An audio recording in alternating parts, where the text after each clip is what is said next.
Hello and welcome to another episode of Focus on Outcomes. Patrick, how are you today? I'm doing well, Jeff. Good to see you. Good to see you. Today, we have the pleasure of hosting Justin Blackstone, Senior Vice President and Chief Development Officer at YMCA of Greater Indianapolis. The first YMCA was founded in London in 1844. The beginning of the YMCA in central Indiana goes back nearly as far, 1854 to be exact. For more than 170 years, they've worked together to build a stronger, healthier, and more connected community. Today, they serve more than 200,000 people from all walks of life, providing over $8 million in scholarships, program subsidies, and underwritten programs in low-income communities. Together, they've endured wars, floods, recessions, and depressions. They've always responded by being here for their neighbors, and they always will. Justin, welcome to Focus on Outcomes. It's great to be here, Patrick. So to get us started a little bit, can you tell us about yourself and the work that you do at the YMCA? Yeah, I actually grew up in Chicago, close to you, Patrick, and the Hannafin family there. Grew up the youngest of 6 boys, so that was typically pretty fun. Typically went to Loyola University Chicago, where I met my wife, Caitlin. And then Caitlin and I enjoyed living in Chicago, the northern neighborhoods, for about 10 years before we decided to move down to Indianapolis, which is where she's from. So again, been here for about 11 years now. Still feel like I'm learning it every day. The city continues to grow and evolve, which is great. I like to spend time wasting my money on golf, spending time outdoors any which way I can.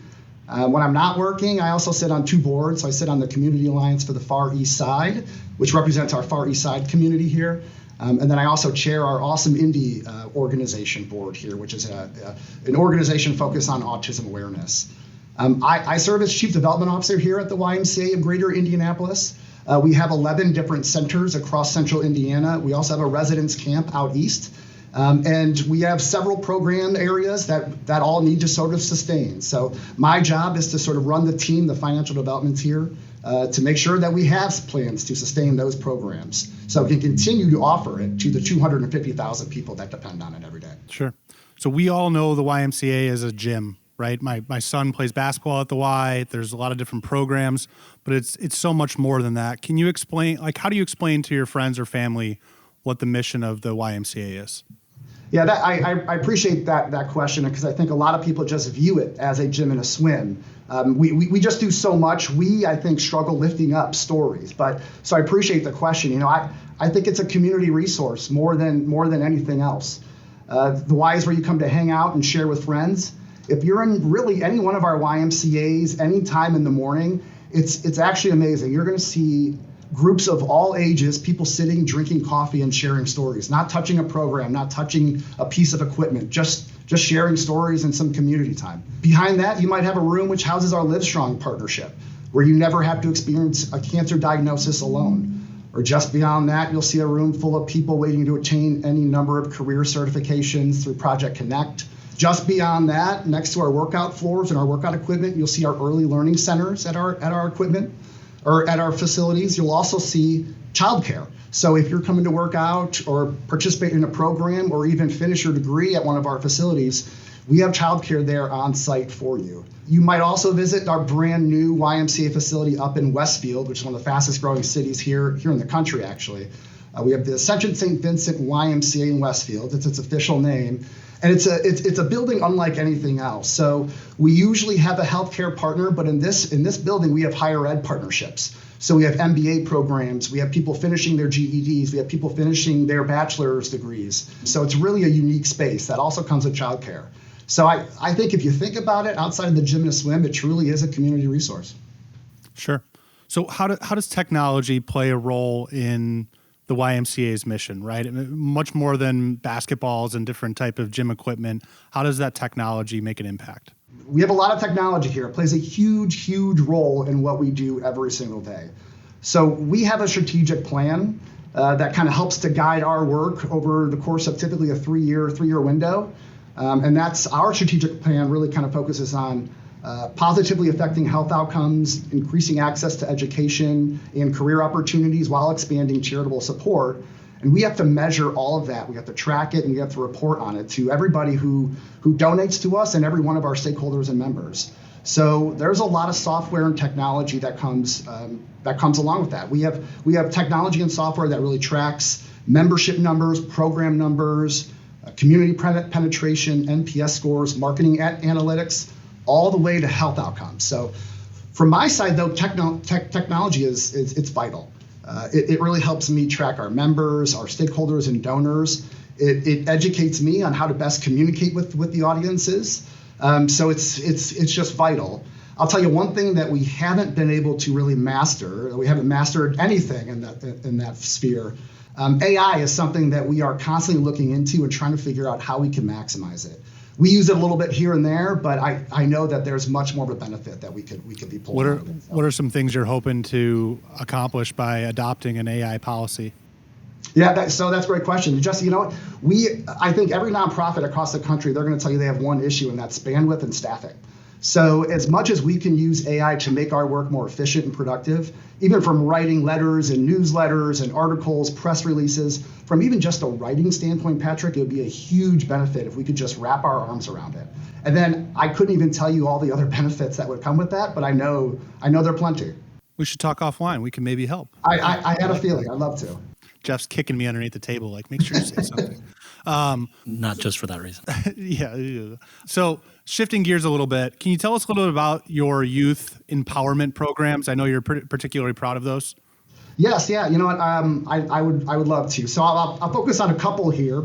But our Y Achievers program is really, I think, one of the coolest programs that we've got. It's to help high schoolers throughout Central Indiana become career or college ready. And we're lucky to have so many amazing community and business partners who help us educate our participants on the communities in which they live and the opportunities these communities can afford them. So these high schoolers are truly crafting a vision for their life, a pathway to success, and we help them get there. They sit on workshops and seminars while also taking on community projects and working internships. We do what we can to prepare them. And it all culminates at a celebration every year in September, October. Last year, the Lucas family was nice enough to host it. So it truly is an incredible event. Another program that we have really under that umbrella there is youth in government. And to me, this was when I got to the YMCA of Greater Indy, this is one of the programs that stood out. Here you have a ton of young people going to our Indiana State House, and they're writing laws, and they're fighting those laws. They're arguing for them. They're trying to get co-signers.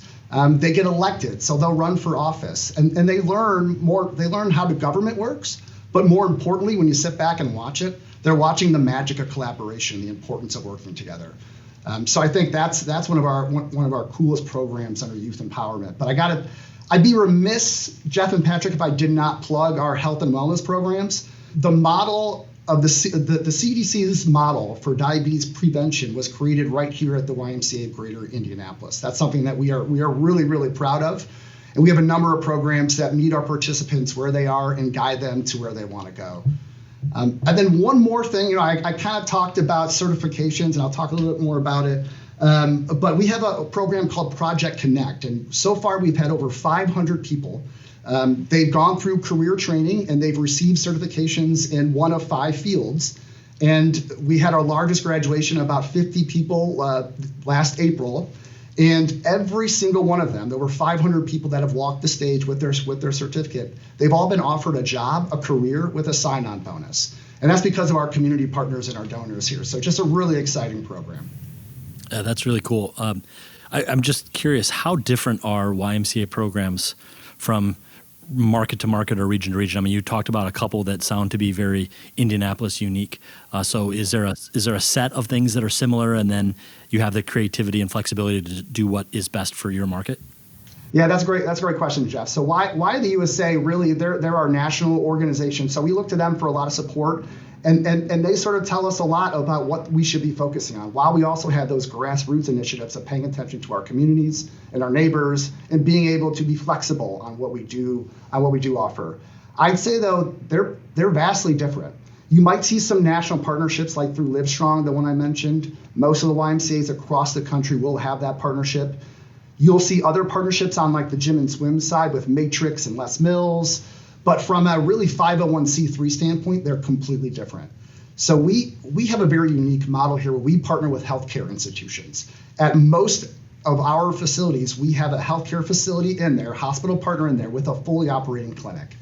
And this is a model now that more YMCAs are starting to look at. So actually, we've been fielding a lot of visits from YMCAs across the country trying to come in and talk to us as well as our healthcare partners to see if they can replicate this model in any way.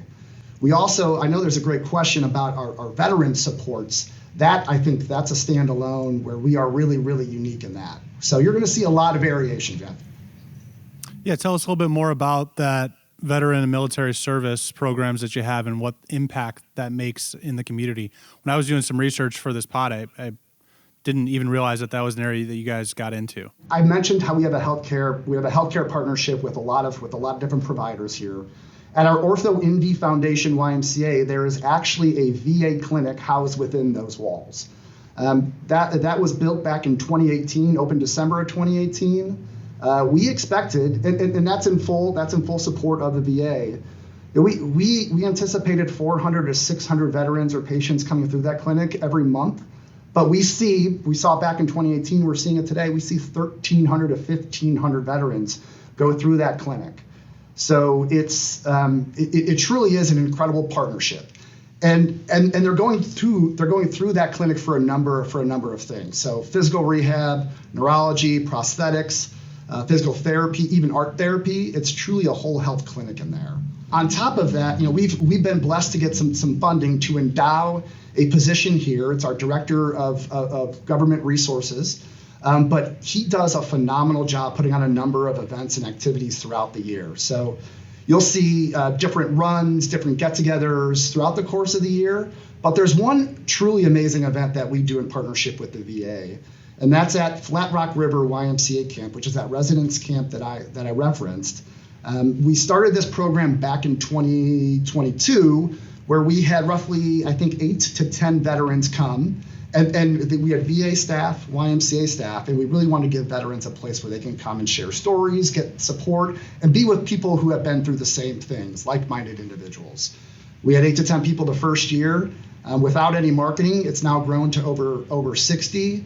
And Jeff and Patrick, if you heard some of the stories from these camps, they literally saved lives.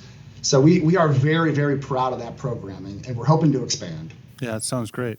So before we move on to some lighter questions, how can people get involved with their local YMCA? Organizations like Levity, that's always looking for ways to volunteer, do team building exercise. Obviously, there's a donation component, but what about the time that you expect from volunteers, and how does that help your mission? That's a great question. I'll tell you candidly, that's something that we're still trying to wrap our arms around here. We have lots and lots of opportunities to bring companies and groups of people in for whether it be team building or this is how you want to give back to the community, which is something that nonprofits really, really want. We just haven't really thought too much about what those opportunities are. But if we sit back and kind of think a little bit, we've got summer camps at every one of our facilities. We've got kids running around doing various activities over here. We need to see more and more of that, not just at the YMCA, but at nonprofits across the country. Yeah, totally agree. Jeff, any other questions you have before we move on to unfocused? We can move on to the unfocused. I want to just take a minute to thank you for being here. We can really see and feel the passion that you have for the work that you do and the impact that the Y has. And, thank you for taking the time to meet with us, but also for kind of putting your heart and soul into what you do and the impact that you have in Indianapolis. It's very clear that it's something you're passionate about.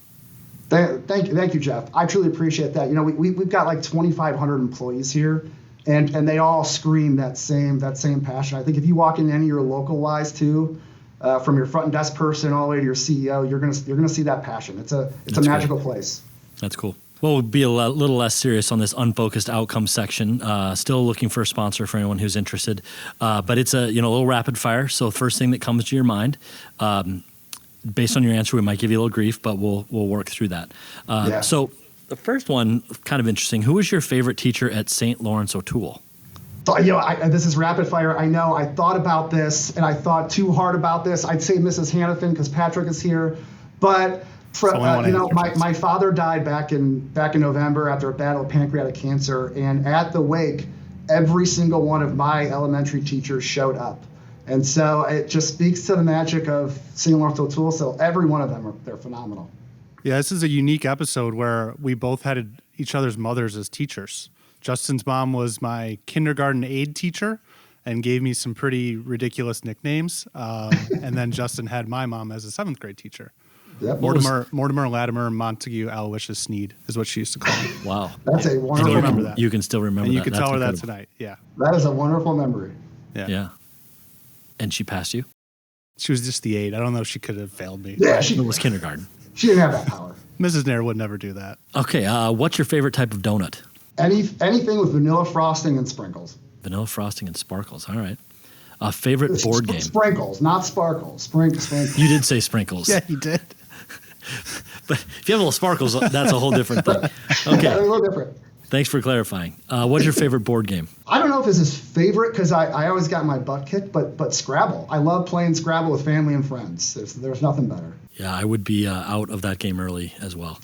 All right. If you could have dinner with any historical figure, who would it be? This was a tough one, and it could be different, I think, any day you're asked it. But I think Benjamin Franklin is always somebody that I'm just so curious about. I mean, it's everything that man did here in America and then abroad. I would just love to learn about what that time was like and everything that was going on in his head. All right, good. So the final one here is, what world record do you think you have a shot at beating? Yeah, this one I'm very proud about, but Taco Bell visits in 1 year. I think I could break that record. What's your standard order? My standard order, it depends on level of hunger. But I mean, we're pretty easy these days. I'm over 40, so 2 soft shell tacos and then maybe a nachos locos. Okay. What's yours?